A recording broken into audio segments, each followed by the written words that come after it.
Hello everyone and welcome to the semifinals of the FIDE World Cup 2021. It's Sergey Karjakin versus Vladimir Fedoseev, and this is already round 2. I haven't covered any games from round 1 because, let's face it, it was a snooze fest and there was nothing to cover. Also, I had guests, so I decided to start with round 2. I thought probably in round 2 we were going to have some fireworks, and fireworks we will have. So this is the second game, really an awesome one. Like first 20 moves are pure theory, so we're not going to dwell too long on that, but after that it's going to be really awesome. So let's see what happened.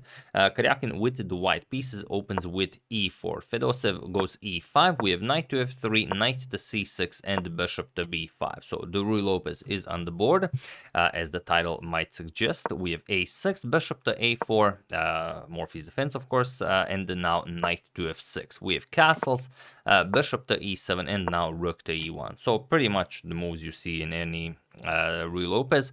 We have b5 attacking the bishop, bishop to b3, and d6 now, keeping it a closed game.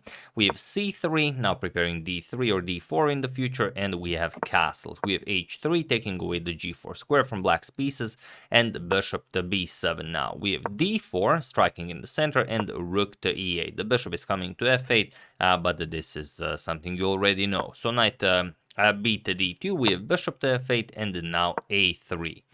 We have h6 by black, bishop back to c2, and now the most popular idea here is just to go back knight b8 and then strike in the center with c5, but here we have d5. It's not a new move, it's been played before, so just challenging the center, and now there's a lot of pressure in the center. You have to do something about this. You could capture with the e pawn, you could capture with the d pawn, you could capture with the knight, so anything is possible. In the game, Karjakin went d captures, knight captures, rook captures, and now knight to f3, attacking the rook. f4, also a very popular move here. Knight to f3 attacks the rook, rook to e8, and now we have e5, attacking this knight. And interestingly, this position has been reached before, but it was never won by the player playing with the black pieces. So most of them were drawn, some of them were won by white. So maybe something to consider if you decide to choose this line for black. And now knight to e4. The only good move, if you go knight d7, for example, let's say queen d3 threatens checkmate, g6 and d6, black just falls apart. There's no defending this. So instead, after e5, we have knight to e4, and now comes bishop to f4. So just nicely continuing development. We have c5, black finally gets his c5 move in, and now a4, challenging the structure here. We have f5 by black, again not a new move. And here known moves are knight to d2, just further challenging this knight, and also queen to e2. But in this game we have h4, and it is only now as of move 20 that we have a completely new game. So let's see how Fedoseev deals with this new idea. He starts by playing bishop to e7. Now here you could consider a lot of things. The engine, after a long consideration, suggests just b captures on a4, but that's a move as a human you kind of don't even consider. Queen to b6, continuing development, also an option. He decides to go for bishop to e7, puts pressure on the h4 pawn, and now Karjakin goes h5. And what he did with this is that he created a very nice outpost for his knight on g6. Now, the knight could come here via the h4 square. For the moment, not possible because the bishop and queen cover that square. But there is also another possibility. Here we have rook to f8 by black. And now we have a captures, rook captures on a8, bishop captures, the queen should remain in the center of the board, and now e6. And now the e5 square has been freed for the knight, and now you could also reach this square via the e5 square, knight e5, knight to g6. So this could be very good for white. And here we have rook back to e8. The problem, if you go for rook to f6, if you go after the pawn, then knight to h4 is possible. The bishop and queen no longer guard that square. And now if you capture here, we're going to capture on f5. And now white is white's position is just better here. The black king side is completely ruined. So instead, after e6, we have rook to e8. Fedoseev will try to do something about this pawn this way, but now knight to e5. Now we're going after this g6 square via the e5 square. We have bishop to g5, and now still knight to g6. And here we have a really awesome position where you could try a lot of things, but none of them really work. Best for black is, I'm just going to show it to you because it's, well, it's best for black, is bishop captures on f4. And now after knight captures, queen to g5. Now we do have a lot of pressure here attacking the knight. Maybe if the pawn moves, maybe we can get some pressure here on the g2 pawn. But white will play queen to f3, and still white is definitely to be preferred here, but this is how black should continue. Another very interesting option is just capturing the pawn. This is only interesting, it's not good, it loses on the spot because bishop captures on g5, queen captures, and now f3. The rook is undefended, so the knight cannot move. However, black can capture on h5, now put pressure on this knight, but now knight f4 attacks the queen and the rook. Now comes queen to h4, super tricky because we cannot go after the rook. If we grab the rook, then queen f2 check, king h1, queen h4 check, and we have a nice perpetual here with the queen. So first we're gonna eliminate the knight, and only after queen captures on f4, now we play bishop captures on d5, and now we win the game. Bishop captures, queen captures, there's a double attack on the rook, you can't move the rook, it's pinned, that's it. So just in case you were wondering if it's okay to grab the e6 pawn. So here we have d4 by Fedoseev, but even this will not suffice. So here we have c captures on d4. Now he has this beautiful knight captures on f2 move, and it works well if Karjakin wants to keep material balance, but he's not interested in that. He plays king captures on f2, bishop captures on f4, knight captures on f4, and now queen to h4 check. And now the thing is, if you play g3, then Fedoseev gets a draw. Queen to h2 check, king f1, and now we just repeat queen h1, king f2, queen h2, king f1, and now we go for this very nice repetition. And if you try and run away with, let's say, king to e2, we still play queen to h2 check, and now you have to go back. You can't really go anywhere else. If king to d3, then we start capturing queen g3, pick up the knight, and then it's black who's winning. So you would have to go back, queen h1 check, and so on, get a draw. But after queen to h4 check, Karjakin just played king back to g1. He said, you can have the knight. My position is winning. Why would I settle for this? So queen captures on f4, and now d5, locking out this light square bishop completely out of the game for the moment, but having now two connected pass pawns on d5 and e6. This is incredible. If the pawn gets to d6 and d7, that's game over.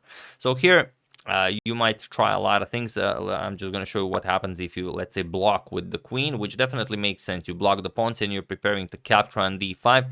There's bishop captures on f5, queen captures on d5.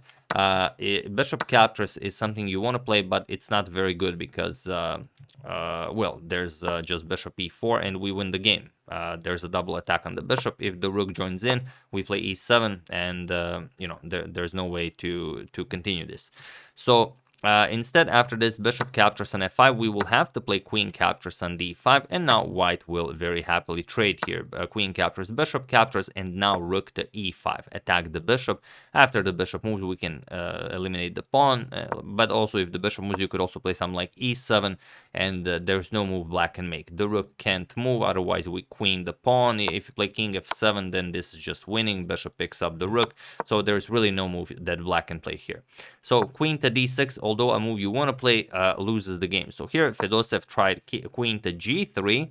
It kind of makes sense because, you know, now well, the rook here is under attack, so you have to be very careful here. Bishop captures on d5 is the threat. Queen captures on e2, but it's also a move that loses to one very specific move. This is a really difficult move to find, so feel free to pause the video and try to find this incredible move for Karjakin while I give you a couple of seconds.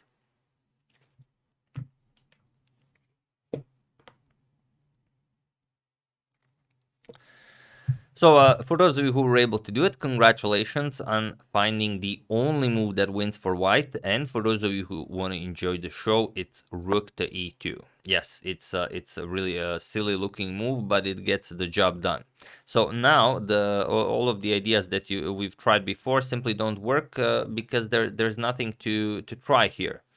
Let me just check one thing really quickly. Sorry about that. This is super important.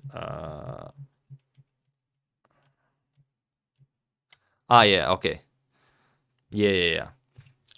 So after this move, there's really nothing to do because you can't really move anything, and none of the defensive ideas work. The problem is if you play something like king to f1, which is pretty reasonable thing to do. Sorry, the interface is giving me some trouble here. After rook to e2, yeah. If you play something like king to f1 instead of this rook to e2, then queen to d6 is actually pretty okay, because now after bishop captures on f5, sorry, after bishop captures on f5, bishop captures on d5, we don't have to capture with the queen. Now it's possible to capture with the bishop, and now it's, you know, you're not going to get a lot of winning chances here. If king to g1, we can still play queen to g3. Now if queen captures here, then queen captures here, and it's still a game. So after this rook to e2 move, we have queen to g5 by Fedoseev, but here Sergey just played queen to d2, and incredible as it is, it was in this position on move 33 that Vladimir Fedoseev resigned the game, as there is nothing more to be done here. You could prolong the game by just moving pieces a little bit, but other than that, you really don't have a choice. It's impossible for black to activate any of the pieces. The bishop completely locked in, the rook not doing anything, the king here. Let's say you trade queens, queen captures, rook captures. There's nothing you can do. The pawn is just marching forward. It's you know, you're gonna lose this. There's really nothing for you to do here. If you try something like king to f8, we can pretty much just do anything, just d6, and that's it. I mean, all of these squares are now taken away from the black king, and there's nothing to do. If rook captures on e6, we just push the pawn. Nothing to it, and there's no defending this. So it's a really impressive game, and it's it's not easy to pinpoint just where Fedoseev went wrong, but we could like, okay, Karjakin made a new game with this h4 move, and then probably you had to continue you know, a bit more active with b captures on a4 or queen to b6, because after bishop e7 and h5 there really wasn't all that much you could do. It was like a really good position for white, and you needed surgical precision to survive this with the white pieces. So yeah, after queen to d2, Fedoseev resigned, and Sergey Karjakin is the first one to reach the finals of the FIDE World Cup 2021, and we'll see who will meet him there, whether it'll be Magnus Carlsen or young Krzysztof Duda. All depends on how their second game goes. First one ended in a draw, as you already know. So it's either going to be Karjakin versus Duda or Karjakin versus Carlsen. Either way, it's going to be a lot of fun. Sorry once again about that interface thing, even though I don't think you guys actually saw anything, but you know, sometimes it just happens. But yeah, that's the game. Hope you guys enjoyed it. I would like to thank Leonard Bonk, Aberovsky, David Pedersen, Jeffrey Johnson, and Michael Hildebrand for your contribution to my channel. Thank you a lot. I really appreciate it. As usual, you can check 2 of my previous videos here. Thank you for watching, and I will see you soon, continuing the coverage of the FIDE World Cup, checking up on your wonderful suggestions and whatever else happens in the chess world. Thank you all. I will see you soon, and have an excellent rest of your day.